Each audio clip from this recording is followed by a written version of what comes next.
안녕하세요 해밀리 여러분, H채널의 한창훈입니다. 반갑습니다.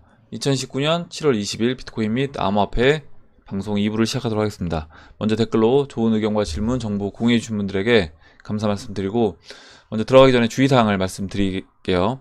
저는 어떠한 단톡방, 텔레그램, 플러스 친구도 운영하지 않습니다. H채널 이름은 유튜브 안에서만 사용하고 있고요. 사칭 사기에 항상 주의하시기 바랍니다. 일단 오늘 좀 시간이 늦어진 관계로 영상을 최대한 짧게 찍도록 하겠습니다. 필요한 말씀만 이제 전달해 드리고, 일단 순서는 비트코인 차트 보고요. 그 다음에 알트코인은 BSV, 리플, 비트코인 캐시, 그리고 이더리움 이렇게 보고, 그 다음에 Q&A를 세 분만 보도록 하겠습니다. 먼저 이제 전체적으로 보시면 지금 이제 비트코인은 이렇게 뭐 제자리에 있는 모습인데, 특히 이제 대형 알트 중에 이제 BSV가 이렇게 큰 상승을 해주고 있고, 리플하고 비트코인 캐시, 이더리움 이제 비슷한 1%에서 이제 2% 정도 이제 상승을 해주고 있습니다. 그래서 일단 비트코인보다 이렇게 대형 알트코인들이 좀 더 이제 빨리 움직이는 이제 모습을 보이고 있다라는 거 말씀을 드리고, 비트코인 차트 보면 일단은 뭐 큰 변동사항은 없습니다. 어제와 큰 변동사항은 없는데, 지금 이 위치가 이 4시간 봉에서 이평선이 이제 모이면서 오른쪽 어깨를 만들고 있다라고 이제 보고 있고요. 그렇다라고 하면 그 이후의 흐름은 이렇게 뭐 역회된 숄더의 패턴으로 진행된다라고 하면 저점을 좀씩 꾸준히 높여주면서 상승해주는 그런 모습으로 진행될 거라고 봅니다. 그래서 지금 이렇게 하락 추세를 벗어난 다음에 이렇게 이제 움직였잖아요. 이와 같은 모습으로 진행될 거라고 봐요. 이렇게 지금도 하락 추세 돌파되고 거래량 실리면서 돌파시켜준 이후에 일단은 이 지난 직전 상승 채널 상단부에서 지금 쉬고 있는데, 여기서 추가적으로 저점을 높이는 상승 모습으로 만들어주고, 일단은 비트코인 같은 경우, 알트코인도 마찬가지겠지만 꾸준히 저점을 높이면서 직전 고점이었던 13,900달러까지 돌파하는데 시간을 좀 더 이제 소요할 거다 이렇게 보입니다. 그래서 한 2-30일 정도 시간을 보내주면서 저점을 이제 꾸준히 높이면서 이제 에너지를 모은다라고 보시면 될 것 같아요. 그래서 에너지를 모은 다음에 어느 정도 에너지가 충분히 모여졌다라고 이제 판단이 되면, 그때 13,900달러를 돌파해 주면서 다음 목표치인 17,000달러를 향해서 상승해 줄 거다 이렇게 봅니다. 그리고 이제 알트코인 보도록 할게요. 그럼 이제 알트코인 BSV부터 보도록 하겠습니다. 일단 가장 대형 알트 중에 이제 가장 강하게 움직이고 있는데, 이렇게 하락 추세를 오늘 이제 돌파했습니다. 일봉에서 돌파했고 15일 이평선까지 완전히 돌파를 시켜줬어요. 여기 이제 거래량도 올라오고 있는데 거래량 좀 더 이제 실려주면서 지금 120일 이평선 그리고 이제 200일 이평선까지 돌파해주는지 보시면, 지금 이 0.016 그리고 0.018 이 BTC가 여기 이제 매물대가 굉장히 많은 라인입니다. 보시는 것처럼 이렇게 매물이 굉장히 많은 라인이기 때문에 여기를 이제 한 번에 뭐 돌파해줄지, 아니면 일단은 지금 여기서 120일 이평선만 돌파해주고 쉬어주고 하루 정도 쉬어주고 그 다음에 다시 돌파할지 모르겠지만, 뭐 이때처럼 한 번에 넘어가 줄 수도 있어요. 이때처럼 한 번에 넘어가 줄 수도 있다. 아니면 이때 이렇게 일단 한번 돌파 시도하고 쉬어준 다음에 넘어갔잖아요. 이런 식으로도 진행될 수 있는데, 일단 BSV 특징상 시간을 많이 보내진 않을 거라고 봅니다. 뭐냐면 여기서 이제 여기 지금 이 0.016, 0.018에서 저항을 받고 쉰다고 하더라도 시간을 오래 보내진 않고 바로 이제 돌파해주고요. 장기 이평선 위로 안착해준 이후에 다시 본격적으로 상승 흐름으로 저는 진행될 거라고 봅니다. 그래서 일단 대형 알트코인 중에서 BSV가 가장 강하게 움직이고 있다는 거 이제 말씀드리고, 다음으로 리플 보도록 하겠습니다. 리플 이제 오늘 오전에도 봤기 때문에 일단 간단하게만 보면, 일단 이렇게 하락 추세 돌파하고 15일 이평선에 안착을 했어요. 근데 이게 15일 이평선에 안착한 다음에 2017년도 12월과 같은 모습으로 진행되려면 바로 이제 장대 양봉을 만들어 줬어야 되는데, 그렇지 않은 모습을 보면 2017년도 12월이라든가 2018년도 9월 패턴보다는 2017년도 이제 3월과 같은 모습으로 진행될 수 있다 이렇게 말씀드리고, 어찌됐든 저점을 꾸준히 높여주는 게 중요합니다. BTC 마켓에서 저점을 꾸준히 높여준다는 얘기는 뭐냐면, 비트코인이 올라가도 크게 조정받기보다는 뭐 상승률이 좀 더딜 수는 있지만 비트코인과 같이 상승해 주거나, 아니면 비트코인보다 계속해서 좀 더 뭐 빨리 상승해 주거나, 아니면 비트코인 조정을 받더라도 덜 조정받거나, 지금 실제 이제 그런 움직임을 보이고 있어요. 그러니까 대형 알트코인들이 비트코인보다 오히려 변동성이 지금 적게 나타나고요. 올라갈 때는 더 많이 이제 상승해주는 그런 모습을 보이고 있다.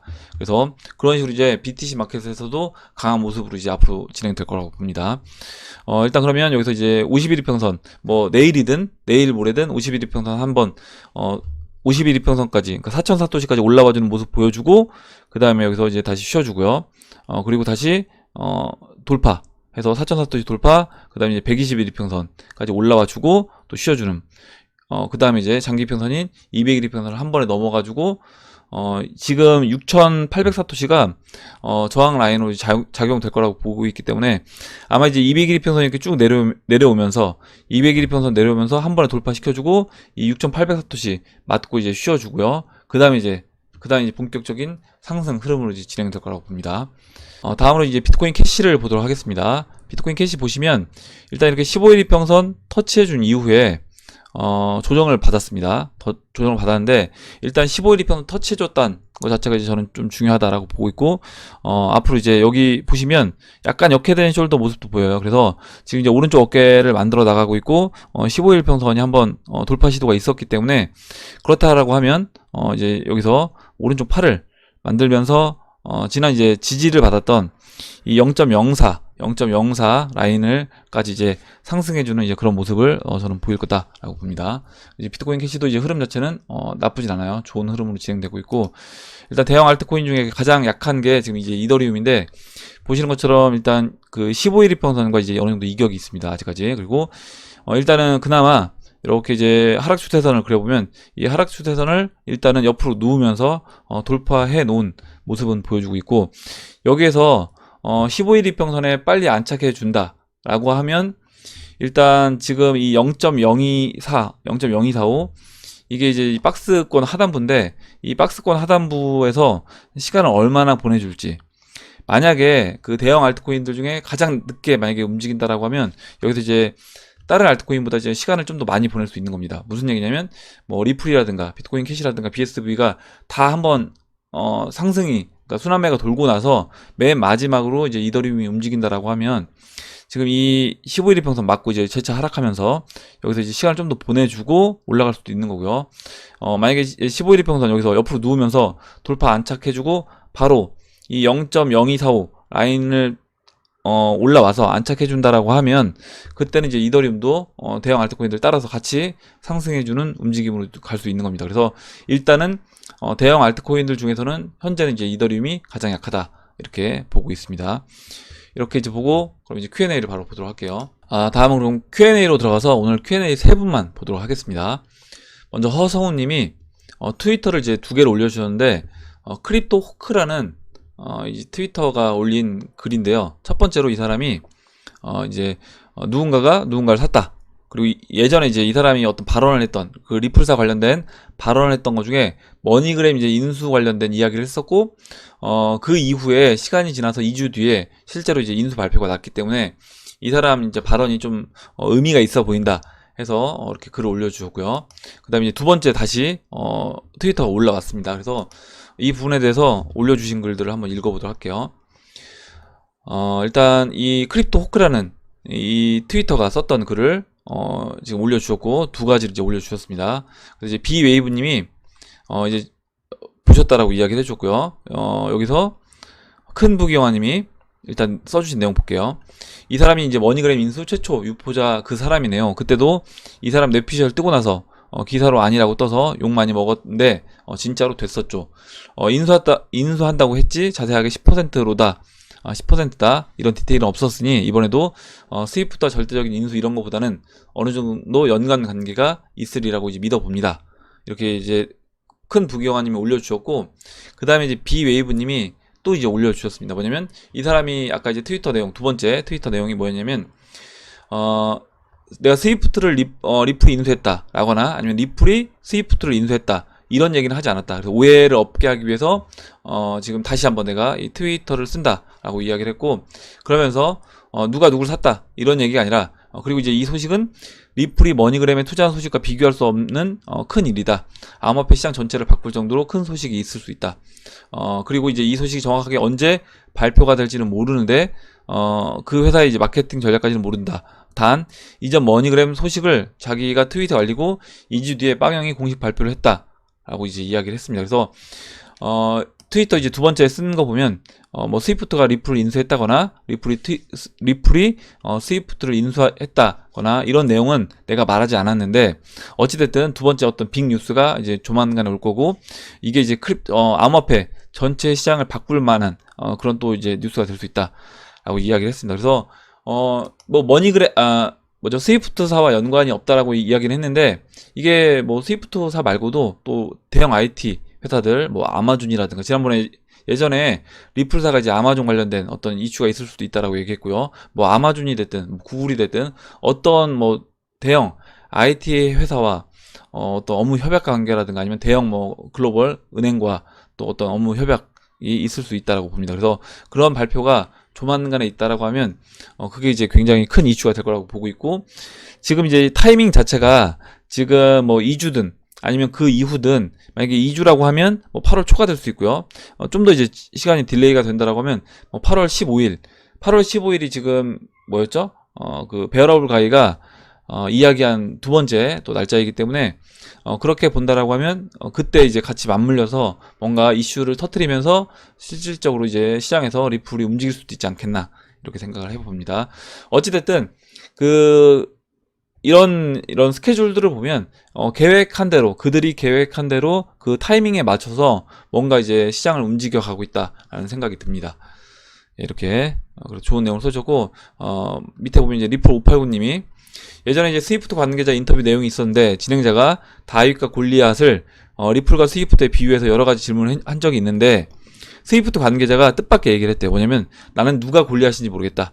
당연히 사람들은 스위프트가 골리앗이라고 생각을 했을 건데, 오히려 이제 스위프트 관계자는 나는 누가 골리앗인지 모르겠다. 이 의미가 그 사람이 이제 알고 있다는 거예요. 그러니까 리플의 배후에 누가 있는지를. 리플의 배후에 만약에 금융 세력이 있다라고 하면 실제 골리앗은 스위프트가 아니라 리플일 수도 있다. 뭐 이런 의미로 이제 써주신 것 같습니다. 그래서 이제 차세대 금융 세력의 어떤 프로젝트가 이거는 리플이다라는 이제 이야기를 써주신 거고요. 다음으로 이제 찰리님이 올려주신 내용 볼게요. 행복회로 차트 다시 올려봅니다. 점선은 상승 채널 상단입니다. 이야기를 해줬고, 지금 이제 차트를 두 개를 올려주셨는데, 2017년도 4번의 기울기 변화, 그리고 4번의 저점, 그리고 채널 중심은, 처음에 이제 4.5, 그러니까 4,500달러 터치, 그러니까 8월 14일 날 있었고, 그 다음에 19,850달러에 12월 17일 날, 터치를 했다. 그래서 이게 4.4배 상승했다라는 거고요. 두 번째로 19년 4번의 기울기 변화 예상이 된다라고 하면 4번의 저점이 있을 것이고, 그 4번의 저점은 4월 1일, 7월 17일, 9월 16일, 11월 13일이 될 것이다. 그래서 날짜를 이렇게 정확하게 또 이렇게 체크를 해주셨어요. 그렇게 되고, 채널 중심은 2만 달러까지 8월 15일에 올 수 있고, 2만 달러 이제 8월 15일 터치를 한다라고 하면, 그때 이제 그 이후에 2만 달러 터치 이후에 4.4배 상승, 그래서 이제 8만 8천 달러까지 12월 18일 날 올라간다. 날짜까지 이렇게 정확하게 뭐 같이 완전 복붙인데요. 이렇게 한번 이제 차트를 올려주신 차트를 한번 보겠습니다. 이렇게 보면 2017년도 패턴이 그대로 이제 반복이 된다라고 하고, 2017년도에 이렇게 파동을 그려주셨습니다. 이렇게 1, 2, 3, 4, 5, 6, 7, 8, 9 파동이라고 하면 1, 2, 3, 4, 5, 6, 7, 8, 9 파동을 해서 지금 이제 5번째 파동이 있을 것이고, 이게 이제 8월 15일로 이제 이야기를 해주신 것 같아요.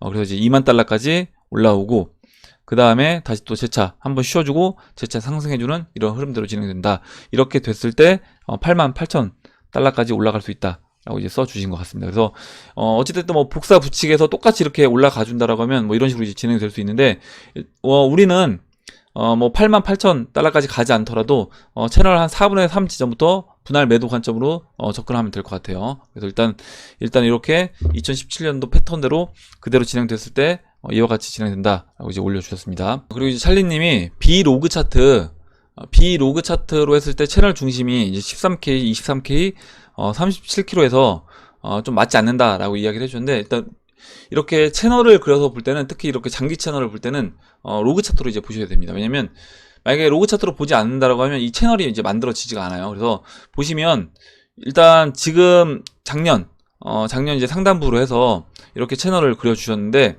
이게 그러니까 로그로 그리지 않는다라고 했을 때, 예전 채널을 만약에 2017년이 오기 전에, 그 전에 이제 모습으로 채널을 그리게 되면 채널이 이미 돌파가 된 거거든요. 그렇게 되면 당연히 이 채널도 또 돌파가 돼서 이제 그려야 되겠죠. 그래서 일단은 이렇게 장기 채널을 볼 때는 로그로 적용해서 이제 보시는 게 맞다. 그리고 그렇게 되지 않는다라고 하면 이렇게 이제 보시면 이해하시면 될 것 같아요. 2011년도에 어찌됐든 비트코인이 뭐 1달러에서 2달러, 이것도 이제 2배 상승한 거고, 1달러에서 4달러까지 갔다라고 하면 이제 그것 4배 상승한 겁니다. 근데 이걸 이제 로그를 적용하지 않는다라고 하면 그 1달러에서 4달러 올라갔던 그 4배 상승했던 모습이 이 차트로 봤을 때 표현이 안 된다는 거예요. 그냥 그 수평으로 이렇게 쭉 이렇게 이어지는 모습으로 이제 보이기 때문에 그 부분에서 로그로 적용해서 보는 게 맞다라고 보시면 될 것 같습니다. 이렇게 이제 설명드리고, 다음으로 마지막 한 분만 보고 이제 마무리할게요.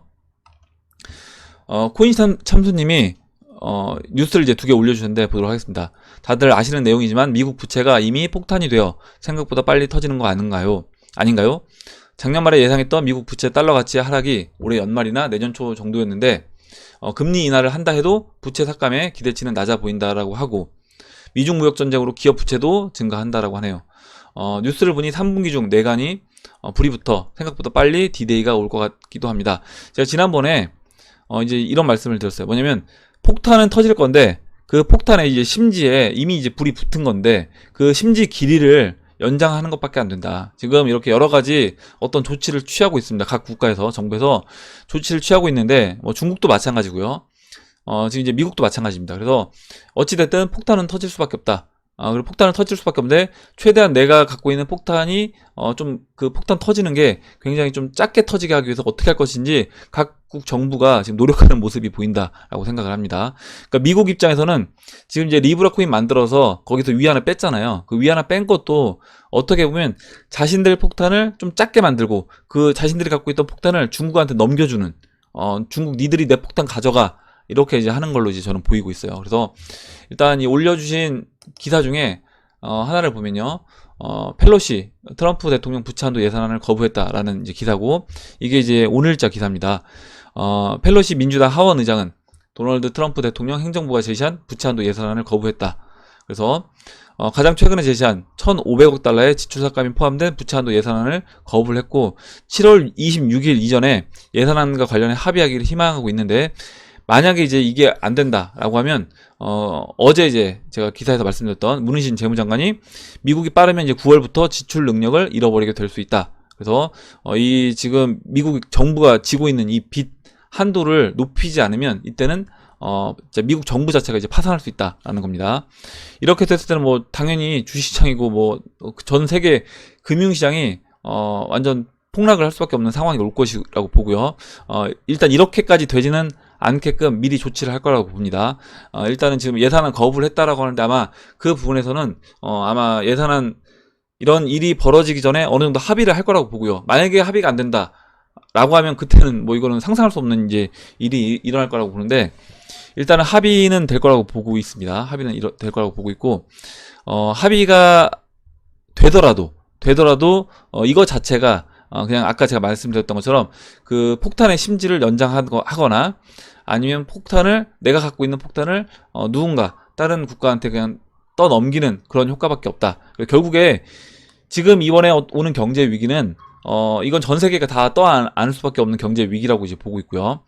여기서 누가 덜 피해를 보느냐, 누가 피해를 덜 보느냐, 이제 그 게임이 된다라고 보는데, 그러니까 우리나라도 제가 계속 말씀드린 게 뭐냐면, 우리나라가 그 미국이 취하는 그 금융 정책 방향대로 가야 된다라고 말씀드리는 게 그런 겁니다.